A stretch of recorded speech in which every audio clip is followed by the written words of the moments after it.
New intern at the company had been bumming rides home with me every single day. Since we lived in the same direction, I never said anything about it. Until one weekend, well past midnight, when I was dead asleep and my phone rang. Her voice came through like a command. "I'm at Encore Karaoke Lounge. Get over here and take me home." I sat up, irritated. "It's 2 in the morning. Don't you think calling me to come pick you up is a little presumptuous? I'm not your chauffeur." She let out a cold scoff, dripping with arrogance. "My cousin is the HR director at the company. Driving me around is a privilege for you. Do what you're told, or I'll have him fire you." Oh, so she still didn't know I was the boss. When I didn't respond, Maureen Fox let out a smug little hum. "Scared now? Then get moving, and pick me up a hot milk on the way. I want it the second I get in the car." I listened to her barking orders, and I laughed. Maureen had started a month ago. I'd just come back from inspecting the factory floor that day, still in my work coveralls, and ran into her in the elevator right after she'd passed her interview. She wrinkled her nose, gave me a once-over, and instinctively put distance between us. Everyone at the company kept a respectful distance when they saw me, so I didn't think much of it. The next day after work, though, I was about to drive home when Maureen walked right up to my car, pulled open the passenger door, and sat herself down. Her tone was pure entitlement. "You're one of the factory technicians, right? I saw you drive past Lakeview Residences yesterday. That's where I live. Drop me off on your way." I was stunned. I opened my mouth to say something, but she'd already buckled her seatbelt and was snapping at me with that cold impatience of hers. "Let's go already. I'm in a hurry." She pulled out her phone and started scrolling, not sparing me another glance. She was new. I let it slide. It was on the way, so I drove her. When we pulled up to Lakeview Residences, she didn't say thank you.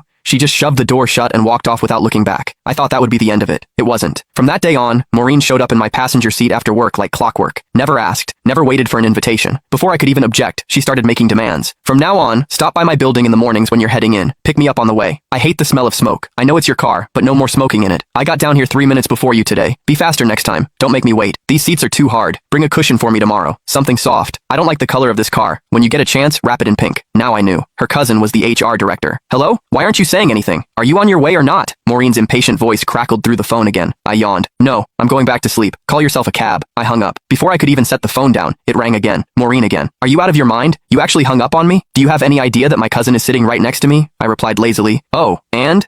She let out a contemptuous scoff. "You don't even get it, do you? No wonder you're stuck doing grunt work at the bottom of the company. Let me spell it out for you. I brought my cousin and his whole family out tonight for karaoke and drinks, to thank him for getting me hired. If you had an ounce of sense, you'd get over here right now, settle the tab at Encore, then drive every single one of us home. Make a good impression on my cousin. Do a good enough job, and maybe I'll put in a nice word for you. One sentence from my cousin, and you'd be transferred out of the factory floor and into an office. Just like that." What a scheme. So she didn't just want a personal chauffeur, she wanted me to foot the bill too. I paused, then asked, testing the waters, "You're sure your cousin can get me promoted and reassigned with a single word?" But Maureen didn't hesitate for a second. "Obviously. Let me tell you something. Last month, some guy in the marketing department mouthed off to my cousin once. Just once. My cousin had him shipped off to the warehouse. The man had been with the company 6 years, and he didn't even dare make a peep about it. Gone. Just like that. So don't bite the hand that feeds you. My cousin's reach inside this company is beyond anything someone like you could imagine."